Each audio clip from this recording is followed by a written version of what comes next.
Hello mga Lods, bagong balita uli na mga bawal sa sa Meta World ay itong paggamit nitong salitang nito. Panoorin nyo mula hanggang dulo itong aking sinasabi at baka makatulong. Kasi meron isang content creator na 1 million followers na, pero na demonetize gawa ng paggamit itong salitang ito.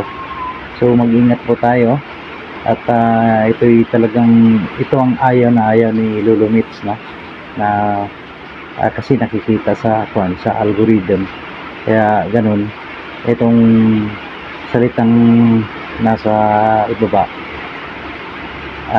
Kayo na bahala magdugtong-dugtong dyan, kasi yan simpleng salita lang yan na